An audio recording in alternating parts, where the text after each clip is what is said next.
Hello! Welcome back to Uncut and welcome back to another Before You Watch spoilerless review. Today we have a very special episode because we were able to go into our first ever movie premiere and it was for Black Phone 2. We had so much fun at this premiere, so much so that we should talk about what it's like to go to a movie premiere. Yeah, I mean, it was kind of crazy because it was pretty easy to get the tickets. You just do one service called One Iota. It's kind of like a lottery and you have to explain why you want to go. But we were selected to go, and then you had to like specifically show who your guest was going to be. It's like very specific. Yeah, and you have to like show ID when you arrive. All very official. You get like your wristband and fancy official tickets. Yeah, and I thought we were gonna go through, not through the red carpet, but through like the main entrance. This premiere took place at the Chinese Theater here in Hollywood, which is historic for the amount of premieres it's had. So we were already excited right off the bat. But we did not go through the main entrance. We had to go through a side entrance.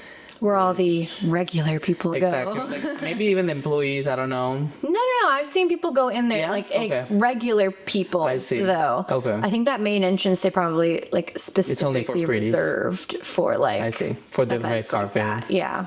Okay. The carpet looked great from photos and videos that I've seen, but we didn't get to see any of it. Obviously, a lot of famous people. Can't say I saw anybody famous once we were inside. Yeah, we saw a lot of people posting that they were there. Yeah. So it's nice to be like, oh, we were in the same room. The same room with these people. We just didn't know that they were there to begin with. But there were free concessions, so we grabbed popcorn, we grabbed our soda, and we sat down.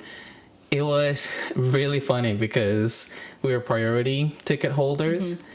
But we were like the last ones to arrive from priority. Yeah. Priority literally just means that you're secured to go in. Yeah. Because general, if you get like the general tickets from One Iota, that and they've run out of tickets. Yeah, that means like, oh, like you're there to fill up what we have left. Yeah, like if you're general, you might not make it because they overbook in case people don't come. Exactly, and they do that for every event, which has happened to us before. So close to not being able to get into a taping. Close from getting denied entry, but thankfully it hasn't happened yet. But getting priority is great because you will get in regardless. But we did end up getting the very front row and on like the edge. four to the edge on the left. Yeah, and it did kind of warp the screen a little bit. Like there's one point where I was like, that beanie is elongated her head. Like it was absolutely hilarious. Yes, but I say it was pretty good. They recline a little. Yeah, it was kind of weird when I first did it because I was like, oh, I'm about to like sit on the person behind me on their lap. That's how it felt. But being in the front row was really great because then what was it? One of the writers, I believe. It was a producer. The director's wife. Which is also one of the something. I'm so sorry, Maggie. I do remember that's her name. Yes. I feel so bad. But she was there because her husband, the director, had COVID. So he had to miss the world premiere. But she was there and spoke on stage. And then we got to see Ethan Hawke come out. Yeah. Mind you, it's not our first time seeing Ethan Hawke. Which is crazy to say. Yeah, because we saw him. He directed a movie called Wildcat. With his daughter as the main actress. And we got to see him at the Coolidge Theater? Yeah, Coolidge Theater. And he did a whole speech in there. Yeah. This is their second time seeing Ethan Hawke in the flesh. The other one was actually not closer. It was about the same, but it was a smaller theater. But I have a video of him just chugging beer. Yeah, and he answered one of your questions. He did, yeah. So it was really cool. I really enjoyed it. I felt super cool to just be at a premiere. But then the movies just got started. We were all really excited, really looking forward to it, and it was game time. Yeah. So let's get into it. Yeah, let's do our best to not spoil the plot. I will say it was funny that we saw Ethan Hawke because yes, he is the antagonist, but his role is a lot less prominent in this movie than in the previous movie. Yes, he's not on screen that much. Obviously, he is, and the scenes that he's part of, it's amazing. There's new masks for what I've seen. There's different uses of the mask, and he is more of a ghost because obviously in Yes. Black Phone 1 he died, but it's like a Spoiler, if you haven't seen the first come one, on, be don't so for real. don't Be put so on this for real. video if you haven't seen the first one. But yeah, no, he died at the end of the last movie, so it's interesting to bring him back. And I find that this whole series is really interesting just because I read the original story. Yes. And it it's didn't so give you much. short. Yeah. It's so small. And it really centered around the phone. Yeah.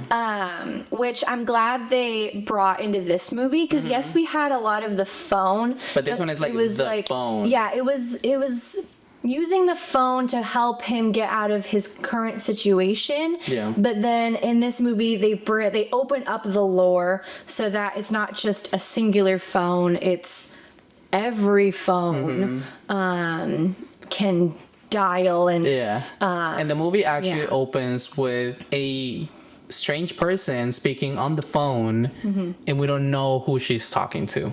yeah, it sets up like the whole movie, and we keep going back to that same moment as the plot continues, Yeah. which is really cool. It definitely has a lot of elements of like going to the past and how that directs the future, but then learning new things about what actually happened, which emotionally affects our characters. So it's really cool, like back and forth and kind of like trippy in that sense. And if you remember from the first movie, the mom of our main character has kind of like vivid dreams that seem to act almost as a vision.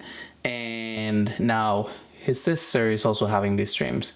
And well, she had them in the first movie too. That's true. But because she was a child, he got saved because of that dream. It felt a little different. So now that our characters are older, we see them dealing with their emotions more, trying to process what happened in the first movie and kind of failing at it. Yeah, and it kind of drives the whole plot, and she serves more as a main character in this movie. She is more of a main character for sure.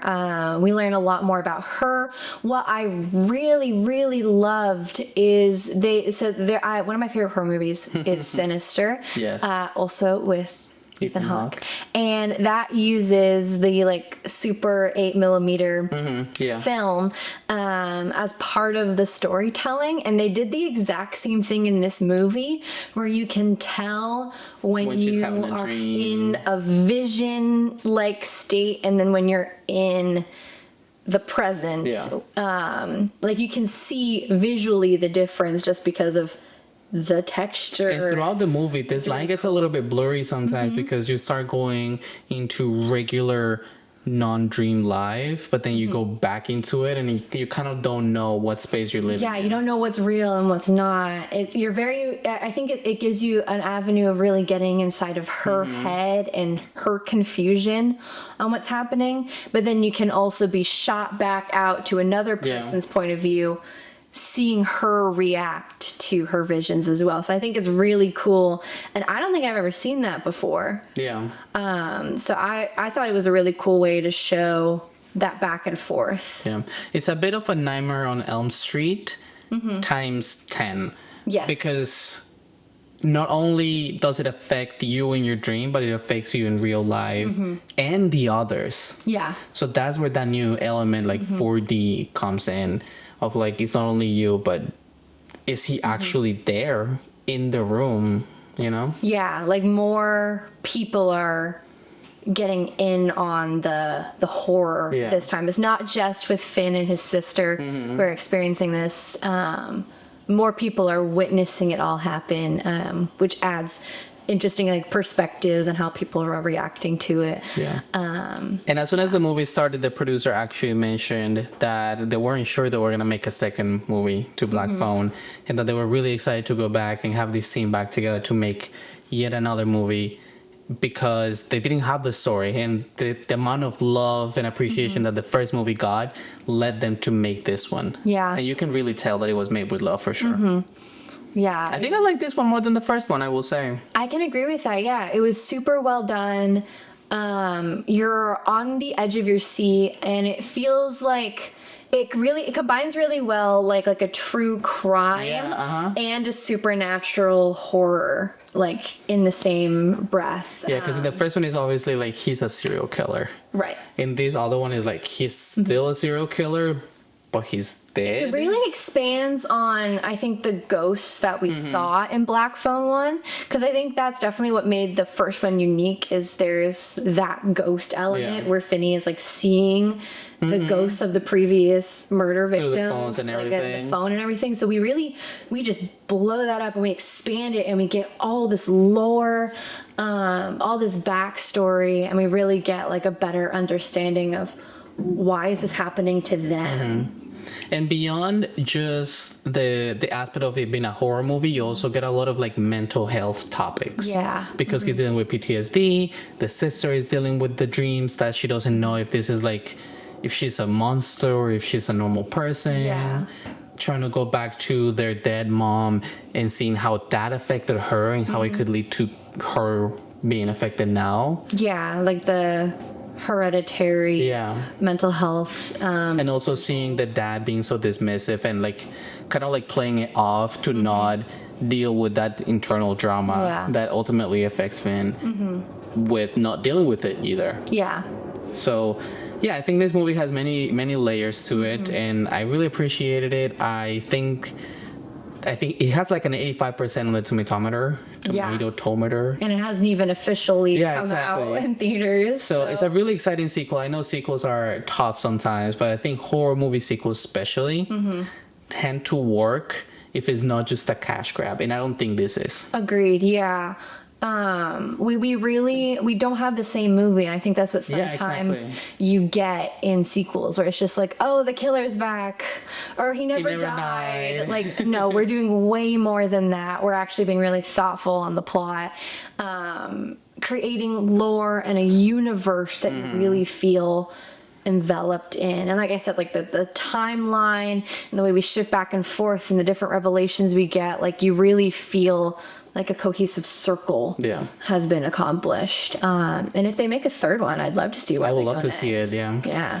Funny because right after we left the premiere, we recorded a quick TikTok. It didn't go viral or anything, but we wanted to get our first thoughts out from this movie. Literally in the car. And it got to the ears of public relations at Universal. So they asked for permission to use it in one of their compilations from First Reactions. So obviously we said yes, and that should be out sometime soon. Yeah. So if you see us there, don't be surprised. Ugly video too, like dark in the car. I know. Just real But quick. we had to record our first thoughts. But I think that's all we can say without spoiling the movie. So I think it officially comes out, October 17th? I think it's the 17th. Yeah, so when you guys get a chance to watch it, you have to let us know what you think. We definitely loved it. Who knows, I might go see it again. Yeah. Maybe just with like a slightly better view. Better view, yeah. I think I will give it, a 4.5 clapping boards out of 5.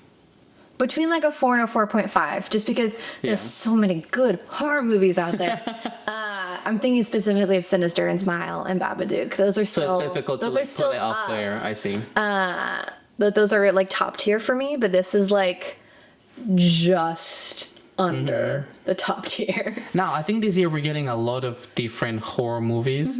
And it's just so refreshing to see it because we got Sinners, which has nothing to do with weapons, which has nothing to do with Black Phone 2. We got new stuff and new takes on a genre that we absolutely adore. So this has been a great year. It has really been a great year for horror. And hopefully we get to see some of these movies at the Oscars. Yeah. I know they're usually snubbed. I know it's not a very loved genre at the Oscars. But like we love it, so please. And I think that's like too. Overall people's most favorite genre. Yeah. If you do a tally. It's a fun watch. Yeah. Well, thank you so much for being here with us one more time. Please follow us in all social media as NCOT the Podcast. And also you can find us on YouTube as NCOT the Podcast. We're trying to repost all of our old videos up in there. And if you're already here, you can also find us on streaming platforms such as podcasts and Apple Podcasts, Spotify, and whatnot. So you can listen to us in the car if you want to. Other than that, you can find us on YouTube as well as That Film Couple for other fun stuff that has not a lot to do with film sometimes. But we did just post an entire series about our adventures in Iceland. Which was really fun. If you want to see our honeymoon, we're posting a Icelandic candy video coming up soon. So yeah, a lot of fun stuff. And you can follow me on Instagram at sebi.mp4. And you can follow me at caitlin.mp4. Thank you for being here one more time, and we'll see you in the next one. And cut! Thank you so much for watching this episode. You can follow us on all social media as @NCut the podcast, and additionally, you can find us on YouTube and TikTok as That Film Couple for vlogs and extra content. You can also follow me on Instagram as sebi.mp4 and on Twitch as sebasparra1k. And you can follow me at caitlin.mp4 on Instagram as well. My name is Sebastian. And my name is Caitlin. And this is And Cut!